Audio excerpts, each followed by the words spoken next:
네, 안녕하세요.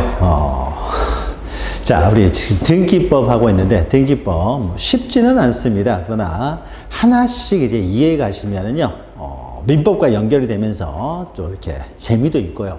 그래서 이해가 되면은 재미가 있는데, 이해가 안 되면은 굉장히 좀 힘들죠. 그래서 좀 시간이 걸리더라도 시간이 좀 여유가 있을 때 하나하나 이해하는 훈련, 연습을 하시다 보면은 이해가 되면 그때부터는 등기법도 이제 재밌어집니다. 자, 우리는 제4장에서 여러 가지 권리에 관한 등기 절차 지금 하고 있습니다. 그래서 지난 시간에 이제 소유권에 관한 등기에서 가장 먼저 최초로 이루어지는 등기로서 소유권 보존 등기하는 절차를 보았고요. 자, 이 시간에는 197페이지 보시면은 자, 소유권 보존 등기가 된 이후에 권리의 주체, 소유자가 변경이 생기면 그때는 이제 소유권 이전 등기를 하게 됩니다. 자, 오늘은 그 이전 등기에 대해서 좀 살펴보도록 할게요. 자, 최초에 이루어지는 소유권 보존 등기를 한 이후에 소유권의 주체의 변경이 이루어졌어요. 자, 그럴 때는 이제 그걸 공시하는 방법으로 소유권 이전 등기를 하게 됩니다. 소유권 이전 등기에서 특징은요, 우리가 소유권 이전 등기를 하게 되면 전 소유자는 소유권을 잃게 되죠. 잃게 되지만요, 전 소유자의 그 한 줄로 그어가지고 말소 표시를 할 필요가 없어요. 우리가 갑구에 소유권 등기를 하는데 그 갑구에는 소유권만 등기되어 있기 때문에 맨 마지막 소유권 등기가 되어 있는 사람이 소유자가 되잖아요. 그래서 소유권 등기만 되어 있기 때문에 종전 소유자를 굳이 말소 표시를 하지 않아요. 말소 표시라는 건 한 줄로 긋는 걸 말하는데 이걸 굳이 할 필요가 없다는 거죠. 그리고 소유권이 계속 이제 연속해서 이어질 거 아니에요. 그런 모습들을 보여준다는 의미에서 전 소유자 표시를 말소하지는 않습니다. 그리고 우리가 뒤에서 하겠지만요, 이 소유권에 관한 등기는 언제나 주등기로 해요. 독립등기. 즉, 독립적인 번호를 붙여서, 즉, 부기등기로 하는 것이 아니라 독립적인 번호를 붙여서 1, 2, 3, 4 이렇게 주등기, 즉, 독립등기 형식으로 이루어진다는 거죠. 자, 그러면은 소유권 이전 등기는 여러 가지 원인에 의해서 이루어집니다. 매매, 상속, 수용, 유증, 여러 가지 원인에서 이루어지는데요. 자, 그 중에 가장 대표적인 것은 매매를 원인으로 하는 소유권 이전 등기가 되겠죠. 자, 양가로 2번은 생략하고요. 양가로 1번, 그 다음에 넘기시면 양가로 3번이 있는데, 198페이지에 양가로 3번 내용 보시면은요, 가장 일반적으로 이루어지는 것은 매매를 원인으로 하는 소유권 이전 등기가 될 텐데, 자, 여기에 대해서는요, 우리가 등기일자 총론 제3장에서 자세히 보았기 때문에, 이게 가장 중요한 것인데, 자세히 보았기 때문에 더 이상 하지는 않고요. 지금 우리가 하게 되는 소유권 이전 등기는 매매 이외의 원인에 따른 상속, 수용, 유증 여러 가지 매매 이외의 원인에 따른 이제 소유권 이전 등기들의 그 종류에 따른 절차들을 살펴볼 겁니다. 그래서 198페이지 보시면요, 소유권 이전 등기가 여러 가지 원인에서 이루어지는데 그 내용이 굉장히 많습니다. 많은데 이것을 지금 입문 강의이기 때문에 이것을 모두 다루기는 쉽지가 않고요. 자, 먼저 2 보시면 소유권의 일부. 우리가 소유권의 일부 그러면 지분을 말하죠. 지분을 이전할 수 있어요.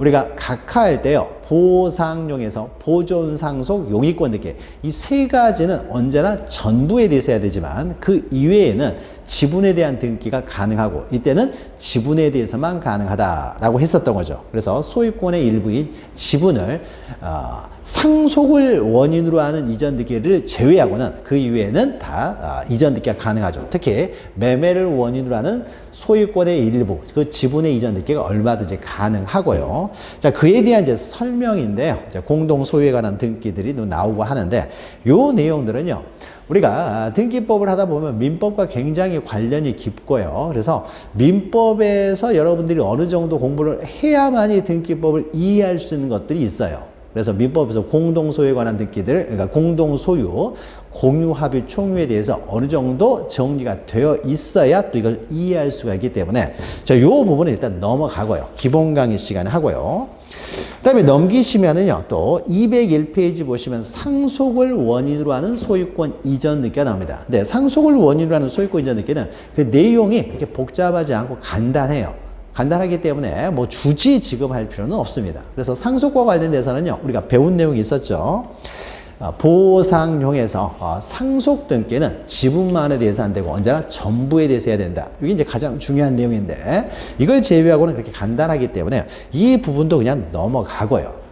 우리가 좀 알았으면 하는, 그래서 독자적으로 단독으로 시험 문제가 잘 나오면서 지금 현재 입문 강의에서 한 요 정도는 좀 알았으면 좋겠다 하는 몇 가지만 우리 다룰 거예요. 그래서 넘기시면은 202페이지 보시면요. 유중을 원인으로 하는 이제 소유권 이전 등기가 나옵니다.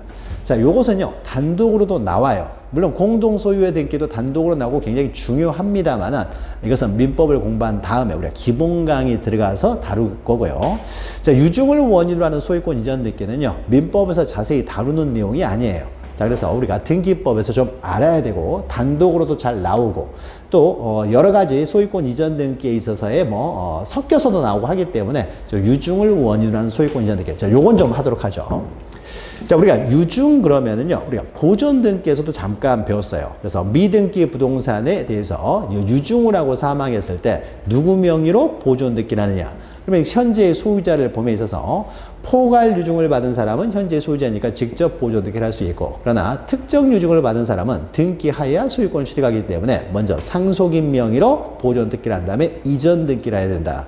근데 잠깐 유중이 나왔죠. 그러면 유중을 원인으로, 그러니까 미등기 부동산에 대해서 유중이 있었으면은 그때는 누구 명의로 보존 등기를 할 것이냐, 요게 문제가 될 텐데, 자, 이미 등기된 부동산에 대해서 유중이 이루어졌어요. 등기된 부동산에 대해서 유중이 이루어지면 그때는 소유권 이전 등기의 문제가 됩니다. 자, 그럼 소유권 이전 등기를 어떻게 하는지를 좀 하나하나씩 보도록 하죠. 자, 유중이라는 것은 유언으로 증여하는 거예요. 유언으로. 우리가 유언은 상대방 없는 단독행위예요. 민법에서 공부하시죠. 우리가 유언도요, 법률행위예요. 법률행위는 나의 의사표시 하나만으로 성립되지 못하고 상대방의 승낙이 있어야만 성립되는 법률행위. 그래서 우리는 계약이라고 하고요. 그래서 상대방의 승낙은 필요 없고 나의 의사표시만으로 법률행위가 성립되면은 단독행위죠. 다시 이 단독행위는 상대방의 승낙은 받을 필요 없지만 적어도 상대방에게 도달은 해야 효력이 발생한다. 그러면 상대방 있는 단독행위. 상대방에 도달할 필요도 없이 내가 의사표시를 하면은 상대방의 그 의사표시가 도달하지도 않은 상태에서 도달하지 않아도 효력이 발생한다. 그러면 상대방 없는 단독행위죠. 우리가 유언은 갑이라는 사람이 어떤 유언을 할 때요, 상대방이 승낙받을 필요 없어요. 그러니까 을이라는 사람도 유언을 하는데 승낙받을 필요 없으니까 단독행위예요. 그 다음에 유언을 할 때요, 갑이라는 사람이 유언장 쓴 다음에 을한테 반드시 보여줘야 되는 거 아니죠.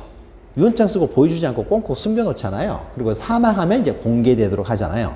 그러니까 유언장을 상대방에게 보여줄 필요도 없어요. 자, 그러니까 상대방 없는 단독행위입니다. 그래서 자, 유언은요, 갑이 사망하면은 상대방 없는 단독행위로서 사망하면은 그 효력이 이제 발생을 하는 것이 바로 이제 유언이 됩니다.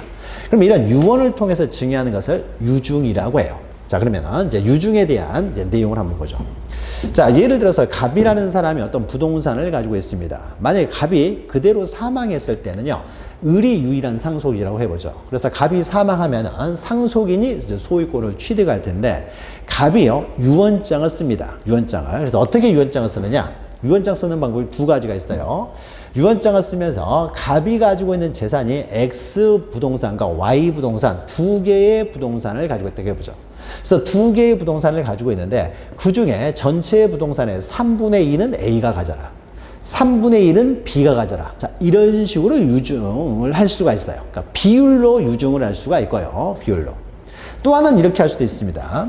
유언장을 쓰면서요, X 부동산은 A가 가져라, Y 부동산은 B가 가져라. 이렇게 유증을 할 수도 있어요.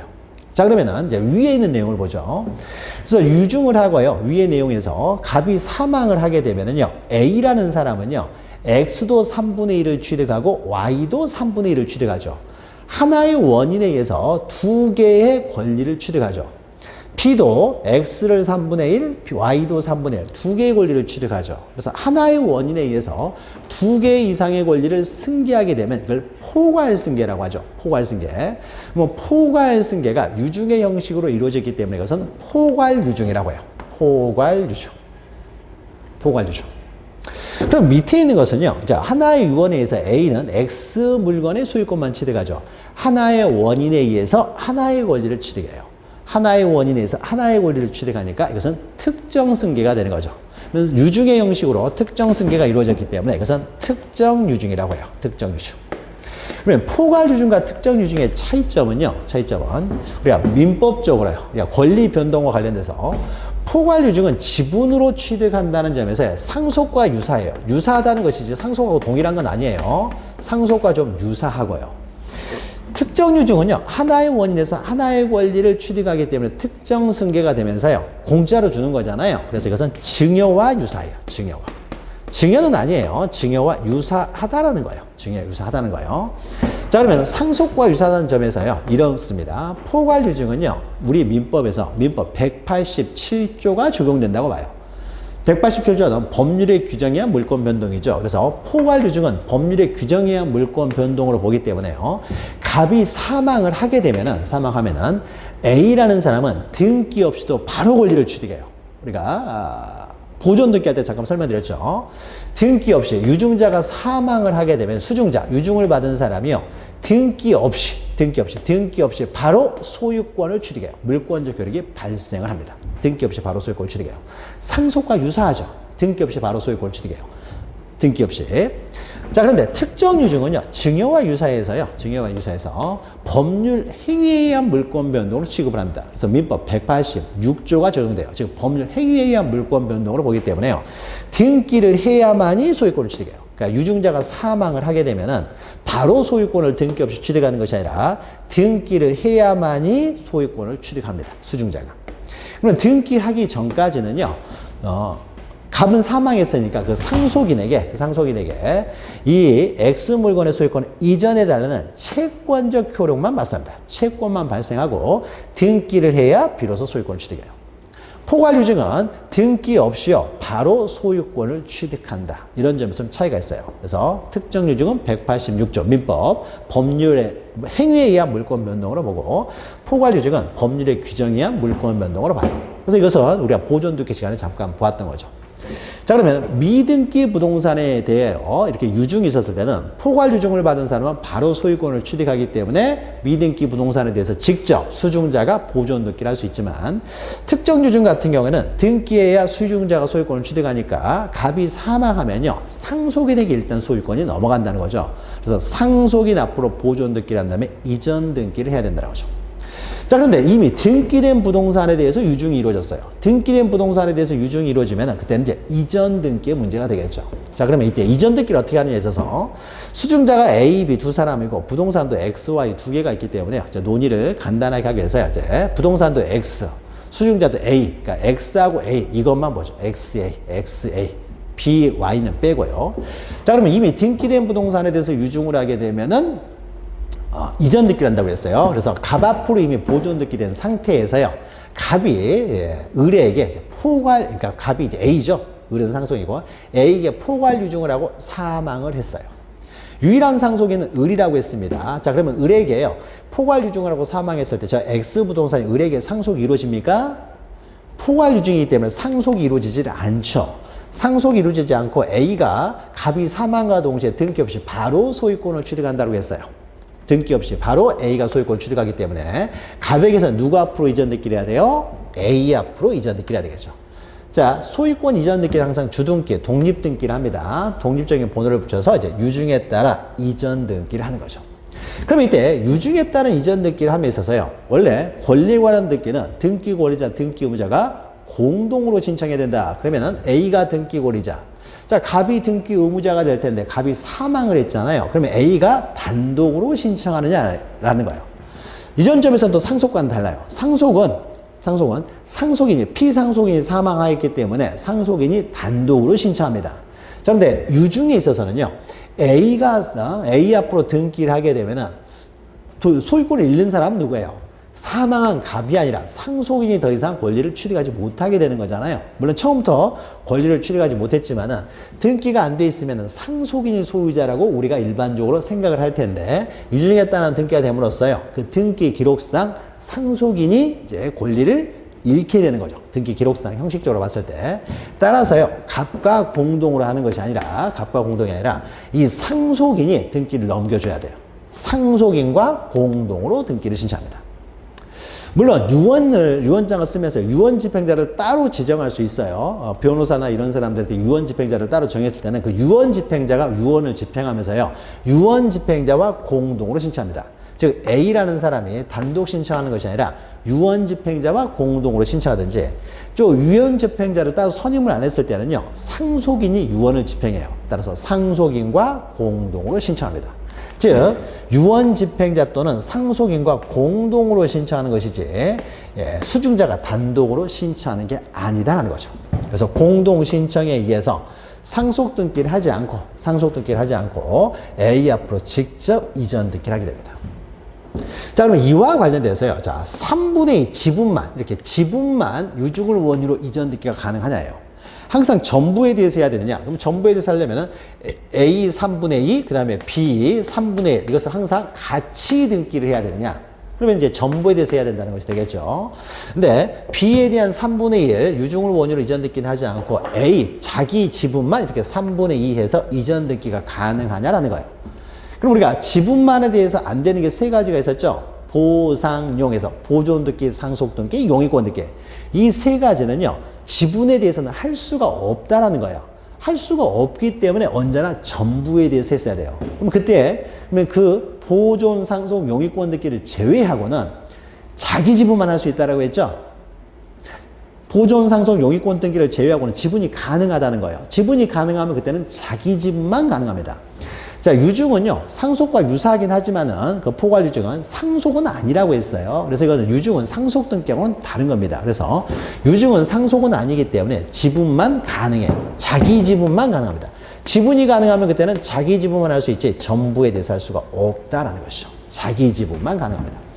우리가 유증은요, 우리가 상속은요, 지분만 상속이라는 게 존재하지 않잖아요. 일부 지분만 상속이라는 게 존재할 수가 없어요. 그러나 유증은요, 갑이 사망하면서 내 재산을 항상 전부를 유증해야 되는 건 아니죠. 반만 유증할 수도 있고, 3분의 1만 유증할 수도 있고, 나머지는 상속인에게 떨어지게 되겠죠. 상속인이 소유하게 되겠죠. 그러니까 반을 유증하면 반은 상속인에게 남게 되겠죠. 이렇게 유증은 지분만 가능해요. 그러니까 지분이 가능하면 그때는 자기 지분만 할 수 있지 전부에 대해서 할 수가 없습니다. 자기 지분만 가능하다는 거죠. 자, 그 다음에요. 그러면 A라는 사람, 그러니까 A라는 3분의 2 이제 되어 있죠. 그럼 갑이라는 사람이 사망하면서 이제 유언장을 쓰는데, 사망하기 전에 유언장을 쓰는데요. 전 재산을 이렇게 유증을 해버리면 상속인은 한 푼도 상속을 못 받게 되는 문제가 생기는 거죠. 상속인도 그 상속 재산을 형성하는데 조금 기여했을 수도 있고요. 또 가족들이 먹고 살아야 되는데 전 재산을 유증을 해버리면은 상속인들이 굶어 죽게 되잖아요. 그래서 우리 민법에서는요, 그 유증을 제한을 합니다. 제한을 해요. 전부를 유증은 못하도록 제한을 해요. 상속인에게 일정 부분을 반드시 남겨놓고 유증을 하도록 해요. 상속인 먹고 살 수 있도록. 그럼 상속인에게 반드시 남겨줘야 돼. 남겨놓고 유증을 해야 됐을 때 남겨줘야 될 부분을요, 우리는 유류분이라고 해요. 반드시 상속인에게 남겨줘야 될 부분을 유류분이라고 합니다. 보통 유류분은요, 배우자나 뭐 직계 비속, 자식들 같은 경우는 원래 상속분의 2분의 1 정도가 유류분이에요. 2분의 1이. 그러니까 2분의 1은 남겨놓고 유증을 했어야 되는데, 지금 갑이라는 사람은요, 남겨놓지 않고, 상속인에게 하나도 남겨놓지 않고 다 유증을 해버린 거잖아요. 그러면은 3분의 1을 유증한다는 것은요, 반 이상이 지금 유증이 되고 있죠. 그러면은 반을 남겨놓고 유증하라고 했는데 이것을 침해했잖아요. 유류분권을 침해했어요. 그러면 침해했기 때문에 이런 것들은 등기를 각하해야 되느냐와 관련돼서요. 우리 민법은 유류분, 상속인의 유류분은요, 상속인이 얼마든지 포기가 가능합니다. 그러니까 A라는 곳이 어떤 곳이냐면요, 복지재단 이런 데예요. 그래서 갑이라는 사람이 자기가 번 돈을요, 그러니까 복지재단, 사회에다 환원하겠다는 의미로 유증을 할 수도 있어요. 재단법인 이런 데다가 넘겨버리는 거죠. 그러면은 상속인 입장에서는 요거를 다 넘겼다고 하더라도요, 돌아가시는 분의 뜻을 받들어서, 유지를 받들어서 나는 유류분권을 행사하지 않겠다, 그냥 인정하겠다 라고 얼마든지 유류분권을 포기할 수도 있기 때문에요, 일단 유류분을 침해했다고 하더라도 일단 수리는 하게 됩니다. 수리를 하게 돼요. 수리하고 나중에 이 상속인이 자신의 유류분을 돌려달라. 그럼 그때 돌려주면 되는 것이지, 유류분을 침해했다고 해서요, 바로 각하라는 건 아니에요. 일단은 수리를 한다라는 거 하나 좀 기억하시면 됩니다. 자, 포괄 유증은 이러한 과정에서 이루어지고요. 자, 그러면 이제 특정 승계를 보죠. 갑이 소유자, 특정 유증을 보죠. 갑이 소유자인 상태에서 갑이 A에게 특정 유증을 했습니다. 특정 유증. 자, 특정 유증하고 사망했을 때 상속인이 을이 있어요. 그러면은 갑이 사망했을 때요. A는 등기를 해야 소유권을 취득하기 때문에 갑이 사망과 동시에 소유권은 누구에게 넘어갑니까? 을에게 넘어가죠. 일단 상속이 이루어지는 거죠. 갑이 사망했을 때 상속인이 등기 없이 소유권을 취득하고 A라는 사람은 이제 등기를 해야 소유권을 취득하니까 상속인이 등기를 넘겨주면 그때 이제 소유권을 취득하게 되는 것이죠. 그러니까 일단 상속인이 소유하고 상속인이 등기를 넘겨주면 그때 비로소 A는 소유권을 취득해요. 그럼 권리가 변동되는 과정은 이렇죠. 갑이라는 사람이 먼저 소유하고 있다가 을 앞으로, 을이 그 다음에 소유권 취득하죠, 상속인이. 그 다음에 3에서 A 앞으로 유중을 원인으로 이전 등기를 하면 비로소 A가 이제 소유권을 취득하게 되는데, 자, 그럼 이때요. 을 앞으로 이전 등기는 상속을 원인으로 하는 소유권 이전 등기고요. A 앞으로는 유중을 원인으로 하는 소유권 이전 등기가 될 텐데, 우리가 권리의 변동 과정을 그대로 등기부에 기록을 하게 되면 이런 일이 발생하죠. 등기만 보고 판단하는 사람은요. 갑이 사망해서 을이 상속받은 다음에 을이 A한테 유중한 것처럼 보이죠. 유중은 갑이 A에게 했지 을이 A에게 한 게 아니잖아요. 그러니까 권리의 순서대로 권리 변동 과정을 그대로 등기해버리면 오히려 실체 관계를 왜곡시킬 수가 있죠. 자, 그래서 우리가 요런 거 한 예제를 한번 있어요. 등기일자 총론 시간에요. 총론 시간에. 등기 원인이 있고 사망했을 때는요. 상속 등기를 생략하고 직접 이전 등기를 한다. 요거 배운 적 있죠. 그래서 갑과 A라는 사람이요. 매매를 했다고 해보죠. 매매를 한 상태에서 아직 A 앞으로 이전 등기를 하지 않은 상태에서요. 갑이 사망해버리면은 이 부동산의 소유권은 상속인이 일단 소유하게 되고 상속인이 A한테 이전 등기를 해줘야 되는데 상속 등기를 하고 A 앞으로 매매를 원인으로 이전 등기를 하게 되면은 을하고 A하고 매매한 것처럼 보이기 때문에 이때는 상속 등기를 생략하고요. 갑에게서 A에게로 직접 이전 등기를 한다. 갑에게서 매수인, 그러니까 매도인에게서 사망한 매도인에게서 매수인에게로 직접 이전 등기를 한다. 요거 배운 적 있죠. 그렇죠. 그러니까 실체 관계를 일치시키기 위해서요. 상속 등기를 생략한다는 거죠. 그럼 여기서도 마찬가지예요. 자, 매매, 특정 유증. 특정 유증이 하나의 등기 원인이 되는 거죠. 그래서 특정 유증이 있고 사망을 했을 경우에 이 경우도 마찬가지가 돼요. 상속 등기를 하고 이전 등기 해버리면 상속인이 유증한 것처럼 보이기 때문에요. 이때도 상속 등기를 생략하고요. 직접 수중자 명의로 이전 등기를 하게 됩니다. 직접 수중자 명의로 이전 등기를 하게 된다는 거죠. 상속 등기를 생략하고. 다만 이 등기에 있어서도 마찬가지예요. A 앞으로 이제 이전 등기람에 있어서 갑이 사망했다고 해서 A가 단독으로 신청하는 건 아니죠. 매매에 있을 때도 마찬가지였죠. 등기를 하게 되면 손해보는 사람은 상속인이 되기 때문에 상속인과 공동으로 한다. 다만 이제 유중이기 때문에 유언집행자를 따로 뒀을 때는 유언집행자와 공동으로, 유언집행자가 없을 경우는 상속인이 유언을 집행하기 때문에 상속인과 공동으로, 즉 공동신청입니다. 유언집행자 또는 상속인과 공동으로 A가 신청하는 것이지 A가 단독 신청하는 게 아니라는 거죠. 자, 그러면은 상속등기를 생략하다 보니까, 생략하고 이루어지다 보니까요, 권리가 변동되는 과정은 포괄유증과 특정유증이 달라요. 권리가 변동되는 과정은 여기서는 갑에게서 A에게로 직접 이전되지만 여기는 갑에게서 상속인에게로 소유권 이전됐다가 나중에 수중자가 소유권을 취득하는 관계이지만은 이렇게 상속등기를 생략하고 이전등기를 하다 보니까요, 이전등기는 포괄유증이든 특정유증이든 동일한 방법으로 이루어지죠. 다 상속등기를 생략하고 수중자에게로 직접 이전등기가 되면서 다만 등기 신청은 유언집행자 또는 상속인과 공동으로 신청한다. 그래서 유중을 원인으로 하는 소유권 이전 등기는요, 소유권 이전 등기는 포괄유증과 특정유증이요, 동일한 방법에 의해서 이루어집니다. 자, 그 내용들이요, 거기 우리 체계가 있어요. 체계에 있어요. 지금 설명한 내용들이 체계에 이렇게 설명이 되어 있고요. 하나 조금만 더 해보면은요, 이런 게 있어요. 밑에 있는 특정 유증을 예를 들면은요. 자, 특정 유증으로 사망하면은 상속인 앞으로 상속등기를 생략하고 A 앞으로 직접 이전 등기를 한다고 했어요. 직접 이전 등기를 하게 되는데, 공동 신청해서. 근데 만약에요, 갑이 사망한 다음에요, 이 유언장이 너무 늦게 공개가 된 거예요. 그러니까 사망한 다음에 유언장이요, 누구도 발견을 못했어요. 유언이 있는지 없는지, 유증을 했는지 안 했는지를 몰라요. 그러면은 유증이 없는 줄 알고요, 상속인이 자기 명의로 먼저 상속을 원인으로 이전 등기를 이미 했어요. 유증이 없는 줄 알고 상속인 명의로 자기 앞으로 이전 등기를 했는데 나중에 유언장이 발견됐어요. 봤더니 A한테 유증을 했다는 거죠. 그러면 유중을 원유로 소유권 이전 등기는 상속 등기를 하지 않고 직접 이의해서 A 앞으로 유중을 원유로 이전 등기를 했어야 되는데 상속 등기가 돼 있으니까 그게 잘못된 거죠. 그리고 그러면은 이걸 말소하고 다시 유중을 원유로 이전 등기를 하게 되면은 두 번의 절차를 거쳐야 되잖아요.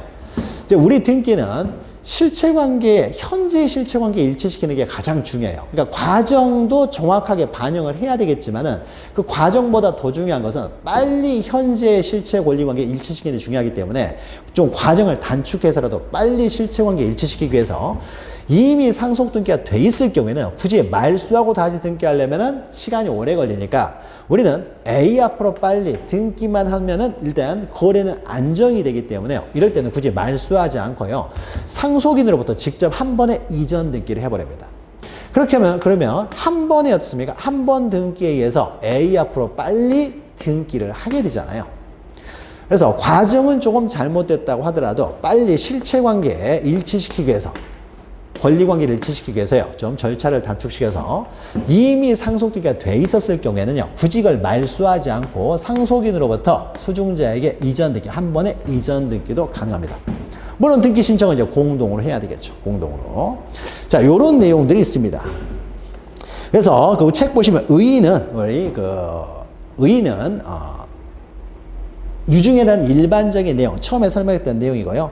그 다음에 우리가 중요한 것은 신청 절차인데, 신청 절차와 관련돼서 이전 등기는 수중자와 유언 집행자 또는 상속인이 공동으로 신청한다. 그리고 동그라미 2번 보시면 모두 상속 등기를 거치지 않냐고 유중자로부터 수중자에게로 직접 이전 등기하는 것이 원칙이라고 했어요. 자, 그런데 상속 등기가 이미 격려돼 있으면 굳이 말소하지 않고 상속인으로부터 이전 등기도 가능하다는 거죠. 그리고 3번 보시면요. 포괄유중 같은 게 있었을 때는요. 전원이 같이 할 수도 있고요. 그러면 혼자 갈 때는요. 자기 지분만 할 수 있지 전부에 대해서 할 수는 없다는 거죠.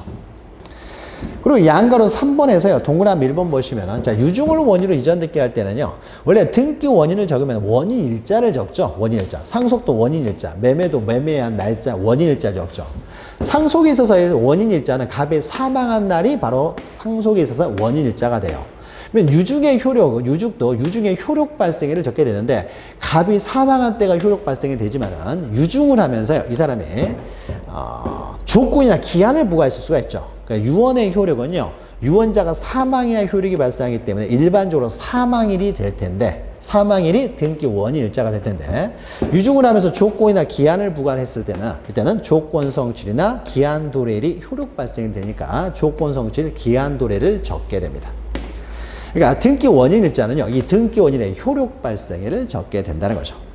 그리고 동그라미 2번은 상속인의 유리분을 침해했다고 하더라도 일단 수리는 한다라고 했죠? 일단 수리는 한다라고 했으니까 그 정도 보시면 되고요. 나머지는 우리가 다음에 기본 강의 시간에 하도록 합니다. 그 다음에 또 하나를 보죠. 203페이지 보시면 진정명의 회복을 원인으로 하는 소유권 이전 등기가 있어요. 자, 이것은 여러분 민법, 물권법 하다 보면은 등기 청구권 할 때 나오죠. 그래서 진정명의 회복을 원인으로 하는 소유권 이전 등기 청구권, 이런 것들이 좀 나오죠. 자, 거기에 대해서 보죠. 자, 갑이 소유자인 상태예요. 최초의 소유자로 보존 등기가 되어 있는 상태에서요. 이제 을에게 이전 등기가 되고 병에게도 이전 등기가 됐어요. 그러면 우리가 등기 기록상은 병이 소유자로 보이죠. 자, 그런데 을 앞으로 이전 등기가 무효예요. 자, 그러면 을 앞으로 이전 등기가 무효면은 소유자 아닌 사람으로부터 소유권을 취득한 병도 원칙적으로 소유권을 취득하지 못하게 되는 거죠. 그러니까 요 등기도 무효인 등기가 되겠죠. 그래서 을의 등기, 병의 등기가 무효라고 했을 때요. 그럼 요 등기가 무효면 효력이 발생하지 않기 때문에 현재의 소유자는 누가 됩니까? 갑이 여전히 소유자가 되겠죠. 만약에 갑이 사망했으면 갑의 상속인이 소유자가 되겠죠. 상속인이. 그러면 갑이 살아있으면 갑이 소유자가 되는 거예요. 근데 갑이 소유자인데 지금 잘못된 등기, 무효인 등기를 통해서 거래 안전이 좀 깨지고 있겠죠. 병이 소유자인 줄 알고 이 물건을 산 사람은 등기의 공신력이 인정되지 않기 때문에 이 사람 소유권 취득하지 못해요. 거래 안전이 깨지게 되는 거죠. 그러니까 우리의 등기는 현재 실체 권리 관계를 그대로 반영해서 공시가 돼야 거래 안정이 되겠죠. 그래서 갑 앞으로 빨리 등기를 회복시켜야 되겠죠. 갑 명의로 빨리 등기를 해야 거래 안정이 되겠죠. 그럼 갑 명의로 등기를 하는 방법으로는요, 이 무효인 등기를 이제 말소해 와야 되겠죠. 무효인 등기니까 말소를 합니다. 그래서 병의 등기를 말소하고요.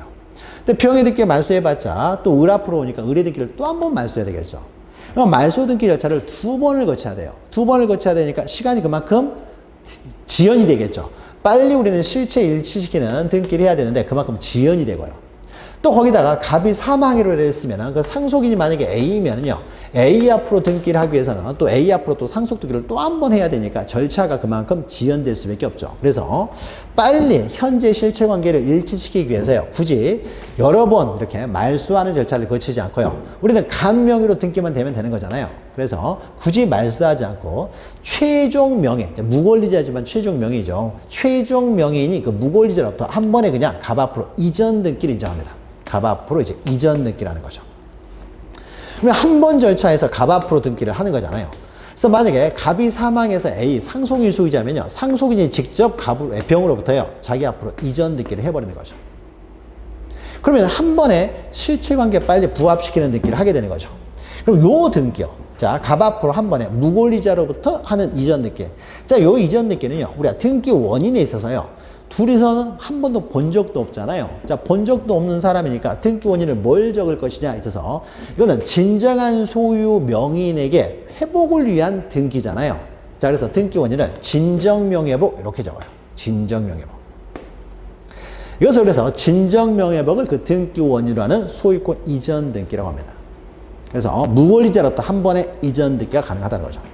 그러면 진정명예회복 소유권 이전 등기를 할 때는요, 자, 우리가 여기는 없지만요, 매매했으면 매매한 날짜, 매매 효력 발생일을 적는다는 거죠. 매매 효력 발생일, 등기 원일자를 적게 되는데, 자, 이거는 진정 명의 회복이기 때문에요, 따로 실체가 존재하는 건 아니죠.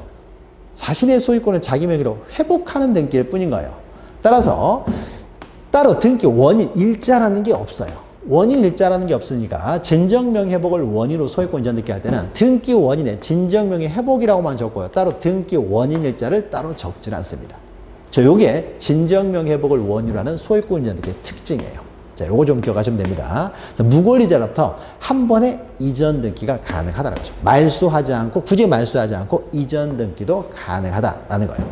그게 우리 책 203페이지 보시면 개념에 있는 거죠. 자, 그러면 신청하는 과정에 있어서는요, 자, 무권리자의 병으로부터 이전 등기를 하기 때문에 갑과 병이 공동으로 신청합니다. 갑병. 그러니까 의리 당사자가 되는 건 아니에요. 현재의 소유 명의인으로부터 이전 등기를 하기 때문에 현재의 등기의 명예, 이 사람이 등기 의무자가 될 것이고요. 그 다음에 진정한 권리자, 갑이라는 사람이 등기 권리자가 되겠죠. 권리자가 돼서 병과 갑이었습니까? 병이 이제 등기 의무자, 갑이 등기 권리자가 돼서 공동으로 신청합니다. 갑 말만 듣고 할 수는 없잖아요. 이게 진정한 등기일 수도 있으니까.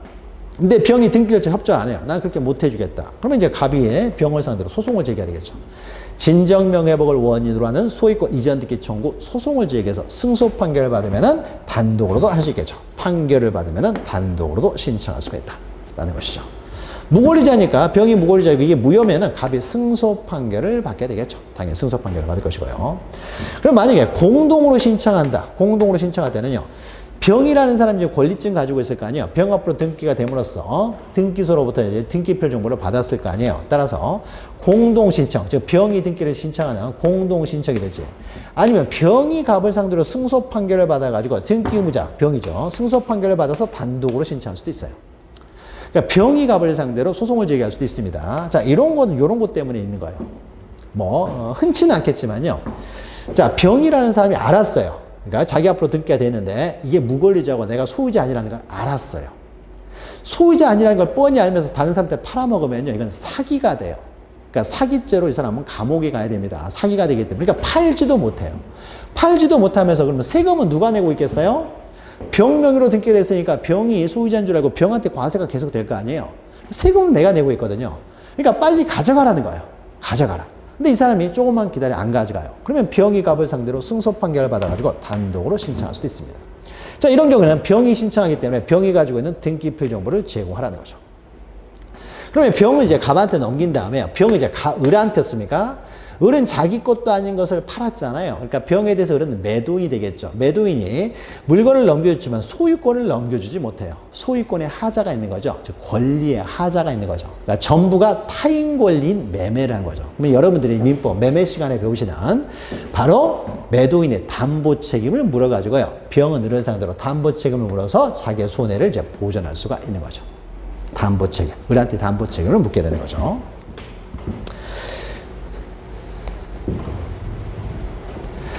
자, 그리고 진정명의 회복을 원인으로 소유권 이전 등기를 할 때는 계약서 이런 건 없잖아요. 서로 만난 적이 없으니까. 그래서 공동 신청할 때 우리가 등기 원인 증명 정보로서 계약서를 가져야 되는데 계약서를 가져올 수는 없어요. 그러나 승소 판결을 받아 단독으로 신청할 때는 등기 원인 증명 정보가 판결서가 되는 거죠. 그래서 승소 판결을 받아 단독으로 신청할 때는요, 등기 원인 증명 정보로서 이제 확정 판결 정보는 제공을 해야 됩니다.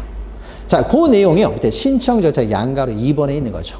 그래서 공동 또는 단독으로 신청을 하면서 등기 표적부를 제공하고요. 그 다음에 판결에 단독 신청할 때는 확정 판결 정보를 등기 원인 증명 정보로 가져와서 그러면서 단독으로 진정명의 회복을 원인으로 하는 소유권 이전 등기를 신청한다. 진정명의 회복을 원인으로 하는 소유권 이전 등기가 어떤 형식으로 어쩔 때 이루어지는지 그 일반적인 절차, 개념 정도 잘 정리하시면 됩니다. 자, 진정명의 회복은 이 정도 보시고요. 넘기시면 6번에요. 이제 204페이지 보시면 수용을 원인으로 소유권 이전 등기가 있어요. 우리가 보존 등기할 때 미등기 부동산에 대해서 수용이 이루어지면은 그 수용자, 기업자가 직접 보존 등기를 하지만은 이미 등기된 부동산에 대해서 수용이 이루어지면은 그때는 이전 등기 형식을 취한다고 했어요. 근데 수용을 원인으로 하는 소유권 이전 등기는요, 꽤나 복잡합니다. 복잡하고 좀 어려워요. 어려워서 시험 문제도 또 단독으로 잘 나오지만은 이건 좀 어렵기 때문에 지금 단계에서는 좀 넘어가고 기본 강의 시간에 하도록 하고요. 또 206페이지 보시면 환매 특약 등기가 있는데 이것은 매매와 동시에 이제 환매 특약을 하는 경우가 있죠. 그러면 그 환매 특약 등기를 과연 어떻게 하느냐? 이거는 민법 매매에서 특수한 매매에서 여러분이 환매를 배우죠. 그래서 환매권도 등기를 하게 되면 이제 제3자에게도 대항할 수 있다. 그래서 환매 특약을 등기하면 제3자에게도 대항할 수 있다라고 했을 때 그 환매 특약 등기를 과연 어떻게 하느냐에 관한 내용인데요. 이건 여러분이 민법의 매매를 이해를 하고 민법 매매, 그 다음에 환매를 이해를 해야만이 또 이걸 이해할 수 있기 때문에요. 요것도 기본 강의 들어가서 아직 민법을 정확하게 이해가 안 되는 상태에서는 무슨 말인지 해봤자 잘 이해가 안 되기 때문에요. 그래서 기본 강의 시간을 하기로 하고요. 또 209페이지 보시면요, 신탁 등기가 나옵니다. 자, 이건 또 민법에서 안 배우는 내용이에요. 안 배우는 내용인데 굉장히 또 잘 나오는 내용이에요. 여러 가지 소유권 이전 등기에서요, 여러 가지 원인에 대한 이전 등기에서 시험 문제가 가장 많이 나오는 것이요, 신탁 등기예요. 굉장히 어렵습니다. 그러니까 어렵기 때문에 단순한 내용만 좀 볼 거예요. 그래서 여러 번 반복해서 우리가 이거는 이해를 해야 되기 때문에 지금 지금 신탁 등기 설명을 할 텐데요. 너무 깊이 설명을 하지 않을 거예요. 근데 설명을 하는 내용에 이해하는 만큼만 이해하시고 나머지는 기본 강의 때 추가로 이해하시고요. 신탁 등기 이런 겁니다. 자, 갑 앞으로 소유권 보존 등기, 갑이 소유자인 상태예요. 근데 갑이라는 사람이요, 이 부동산이 굉장히 넓은데 어떻게 이용할 줄을 몰라요. 여기서 말하는 신탁 등기는요, 신탁법상의 신탁이에요. 유효한, 우리 법에서 인정하고 있는 신탁법상의 신탁을 말합니다. 여러분이 부동산 실권리자 명의 등기에 관한 법률에서요, 부동산 실명법을 민사특별법에서 공부하시는데 그 부동산 실명법에서 배우는 그 신탁은요, 명의 신탁이라고 해가지고요, 원칙으로 인정을 안 해요. 그게 무효인 등기예요. 그래서 그 명의 신탁을 우리가 하는 것이 아니고요, 신탁법상의 신탁을 다루는 거예요. 여러분이 부동산 실명법 시간에요, 이게 명의신탁은 무효다라고 하면서요, 그 부동산 실명법이 적용 제외되는 것들이 있어요. 그러니까 유효인 신탁들 해가지고 신탁법상 신탁이라는 게 나와요. 이건 유효한 신탁이 되고요. 바로 그 신탁법상 유효한 신탁 등기를 말하는 겁니다. 그래서 갑이라는 사람이 부동산을 가지고 있는데 이걸 어떻게 이용할지를 몰라요. 그러면 이럴 때는요, 갑이라는 사람이요, 부동산 개발을 전문으로 하는 어떤 회사 같은데 맡길 수가 있는 거죠. 신탁을 하는 거예요.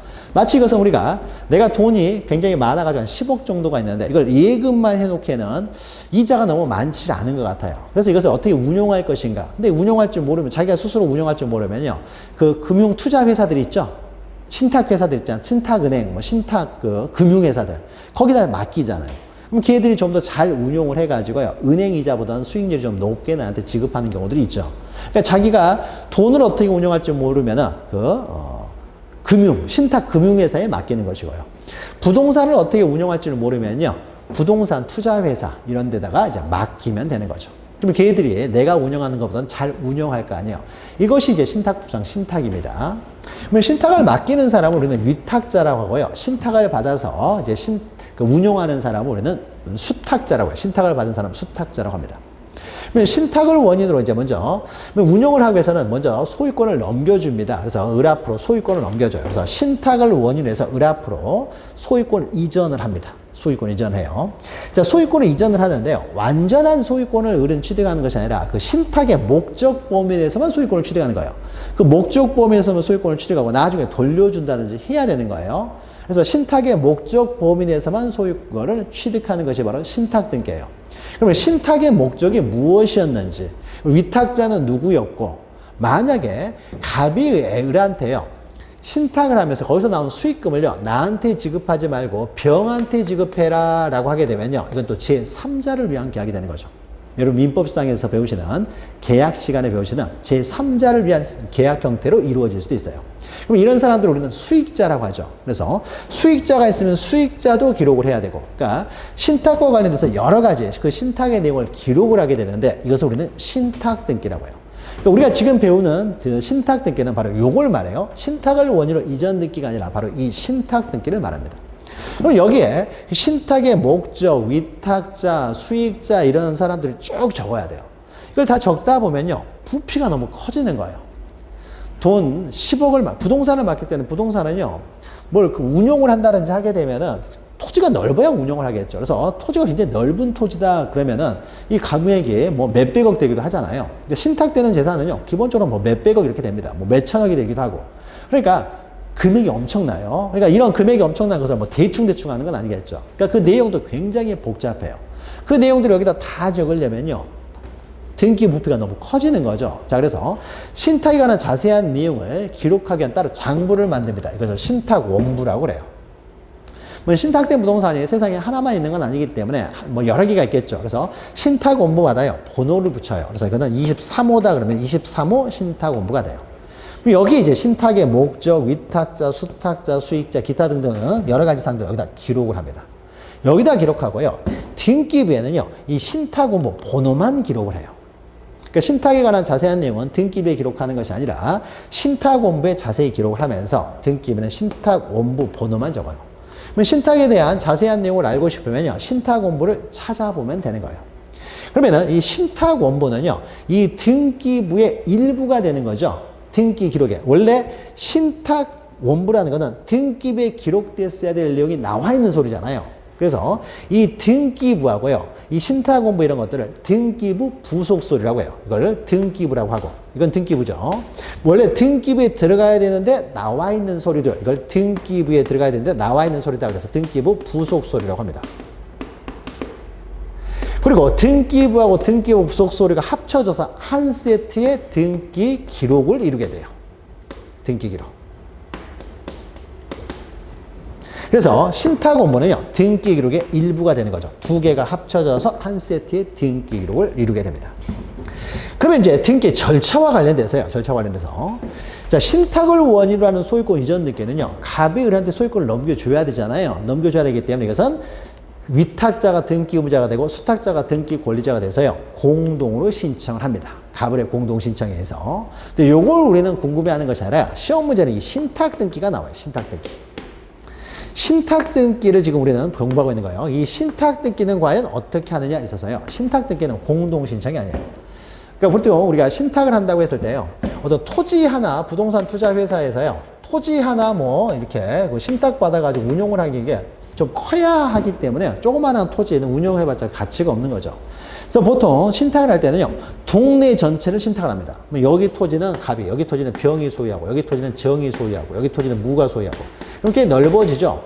동네 전체를 좀 개발을 해야 땅이 넓어가지고 개발에 좀 유혹이 생기는 것이죠. 자, 그래서 이걸 전부 다 신탁을 하는 거죠. 자, 그러면요, 신탁하는 사람들, 위탁자는, 소유자는 토지가 여러 개 있고 위탁자도 다르지만요, 신탁의 내용은 다 동일할 거 아니에요. 근데 신탁의 내용이 다 동일한 것을요, 이 사람들하고 다 공동으로 신탁 등기를 해봤자 별 의미가 없다. 빨리 등기라고. 이 신탁 등기의 자세한 내용을 가장 잘 아는 사람 누구겠어요? 수탁자, 이 사람이죠. 부동산 투자 개발 회사들. 이런 회사들이 이런 걸 잘할 거 아니에요. 그래서 신탁 등기는요, 잘 아는 그 수탁자가요, 그냥 단독으로 신청하도록 합니다. 수탁자들이 단독으로 신청한다는 거죠. 자, 단독으로 신청하는 게 원칙인데, 이런 거 단독은 중요하다고 했어요. 근데 갑이 신탁을 해서 이전 등기를 해줬는데요, 그럼 신탁의 목적 범위 내에서만 소유권을 취득하기 때문에 빨리 신탁 등기가 돼야 될 텐데 수탁자가요 빨리빨리 신탁 등기를 신청을 하지 않아요. 신청하지 않으면 이때는 수익자가 있으면 수익자 또는 이제 수익자가 따로 없으면 이제 위탁자. 그래서 위탁자나 또 수익자 이런 사람들이요. 뭐 수익자가 있다 하더라도 위탁자도 할 수 있어요. 그래서 수익자 또는 위탁자가요 수탁자를 대위하여 신탁 등기를 신청할 수도 있습니다.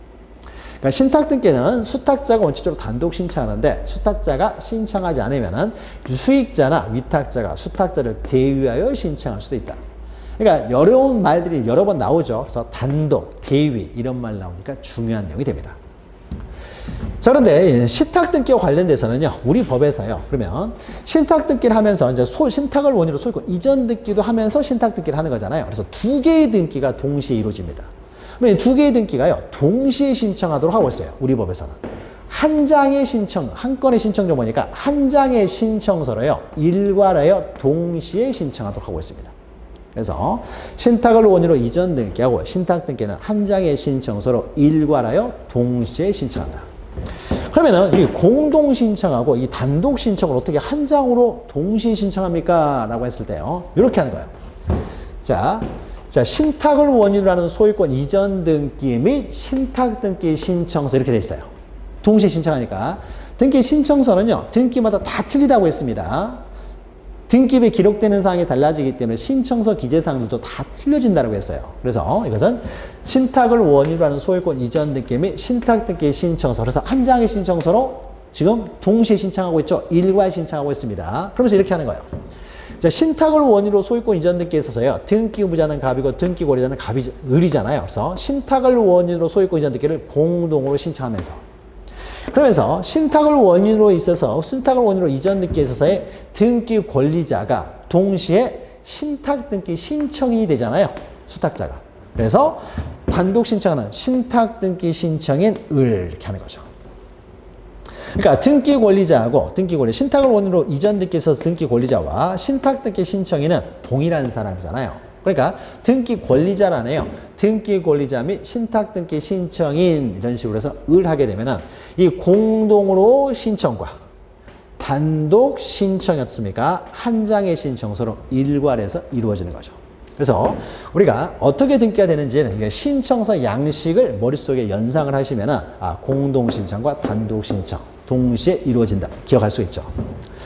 또 그리고 더 나아가서요. 그러면은 동시에 공동으로 그러니까 동시에 일괄 신청이 되면서요. 신탁을 원인으로 하는 이전 등기하고 이 신탁 등기는요. 하나의 순위 번호하에서 등기를 합니다. 하나의 순위 번호하에서 등기를 하는 것이지 이 신탁을 원인으로 이전 등기하고 신탁 등기가 순위 번호가 틀려지는 게 아니라는 거죠. 즉 동일한 순위 번호. 하나의 순위 번호하에서 이루어지는 것이지 신탁을 원인으로 이전 등기 밑에 신탁 등기를요. 다시 독립된 순위번호를 적어가지고 작성하는 게 아니라는 거죠. 순위번호를 달리해서 하는 것이 아니라 동일한 순위번호에서 한다. 그래서 서로 다른 순위번호를 부여한다. 그래버리면 또 틀린 말이 됩니다. 자, 그리고 두 개의 신청을 하기 때문에 등기 원인 증명 정보도 두 개가 필요합니다. 그래서 신탁을 원인으로 소유권 이전 등기할 때는 그 신탁 계약서 가져와야 되겠죠. 이게 등기 원인 증명 정보가 될 것이고요. 신탁 등기를 함에 있어서는 신탁 원부에 기록될 사항 들었습니까? 첨부 정보를 가져와야 되겠죠. 그래서 첨부 정보도 두 개가 되는 거예요. 신탁 계약서와 신탁 원부 작성 정보를 첨부 정보로 제공해서 한 건의 신청 정보로 한 장의 신청서로 일괄하여 동시에 신청한다는 거죠. 그리고 마지막으로요. 이제 하나만 더 하면은요. 마지막으로 중요한 것으로 만약에 부동산을 신탁을 하는데요. 부동산이 너무 넓어가지고요. 하나의 회사에서 이걸 다 운용을 하기가 못해요. 그래서 두 개의 회사에서요, 공동으로 이제 운영을 합니다. 공동으로. 자, 공동으로 운영한다. 그래서 을과 병의 회사, 두 개의 회사에서 공동으로 운영을 해요. 공동으로 운영을 하게 되면요, 을과 병이라는 사람이 공동으로 소유하게 되겠죠. 공동으로 소유하면서 운영을 하게 돼요. 그러면 이 을과 병의 공동 소유의 형태가 어떻게 되느냐라는 거예요. 공동 소유 형태는 우리가 공유, 합의, 총유가 있는데 이 사람들이 공동으로 소유하는 형태는요. 공동으로 사업을 하는 사람들이죠. 공동으로 사업. 동업을 하는 사람이잖아요. 그럼 그때 동업자들이 공동으로 소유하는 형태는 뭐였어요? 공유가 아니라 합유였던 거죠. 따라서 이때는요. 을과 병의 소유 관계는 합유라고 적습니다. 합유라고 적을 때는 지분을 기록하지 않는다고 했죠. 그래서 수탁자가 여러 명일 때는요. 이럴 때는 공유가 아니라 합유라는 거. 이것도 좀 기억하시면 돼요. 지금 설명했던 내용들이요. 이제 209페이지에요. 지금까지 쭉 나와 있어요. 그래서 양가로 1, 의. 그 다음에 양가로 2, 양가로 3. 한 3개 정도 했어요. 3개 정도. 맨 마지막에 등기 실행과 관련돼서 거기 있죠. 동그라미 1번에 하나의 순위번호, 동일한 순위번호. 동그라미 2번에 수탁자가 여러 명이면 공유가 아니라 합유다라는 거죠. 그리고 양가로 2번에 신청 절차와 관련돼서 수탁자가 단독으로 신청하지만은 수탁자가 신청하지 않으면 수익자나 위탁자가 대유하여 신청할 수 있다. 그래서 한 건의 신청 정보를 일괄하여 동시에 신청해야 된다. 이런 거죠. 그리고 그 위에 그 양가로 1번에요. 동그라미에 3번 보시면은 이제 신탁 공문을 만들게 되고 신탁 공문은 등기 기록의 일부로 본다. 이런 내용들이 있는 거죠.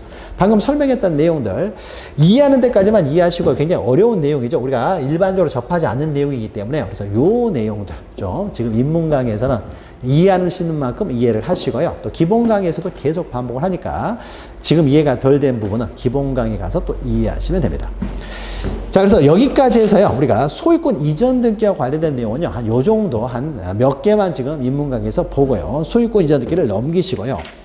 그 다음에요, 212페이지를 보시면요, 이제 소유권 이외의 여러 가지, 이제 지상권, 지역권, 전세권, 임차권, 저당권 등 여러 가지 권리에 관한 이제 등기 절차가 나옵니다. 소유권 이외에 여러 가지 권리에 관한 등기 절차가 나오게 되는데, 자, 요 내용은요, 여러분이 민법 시간에 그 권리의 의미들을 정확히 이해를 해야만이 등기 절차를 우리가 할 수가 있기 때문에 민법을 공부하신 다음에 민법 속에서 어느 정도 여러분이 권리에 관한 이해를 어느 정도 된 이후에요, 기본 강의 시간에 할 거예요. 지금은 해봤자 민법에서 이 권리들의 의미에 대해서 잘 이해를 못 하신 상태에서는 이거는 뭐 할 수가 없다는 거죠. 처음에 설명드렸죠. 우리 등기법은 민법의 심화강이에요. 민법이 심화강이기 때문에 민법에서 어느 정도, 그러니까 완벽하게 이해는 못했다고 하더라도 개념 정도는 어느 정도 정리가 되어 있어야 등기법을 할 수가 있기 때문에 요 내용들은 여러분 민법을 어느 정도 공부한 이후 기본 강의 때 그때 설명을 드리도록 할게요. 자, 그럼 여기까지 해서요, 4장의 내용을 모두 마치고요, 잠시 쉬었다 이제 제 5장의 내용을 들어가도록 하겠습니다. 잠시 후에 뵙겠습니다.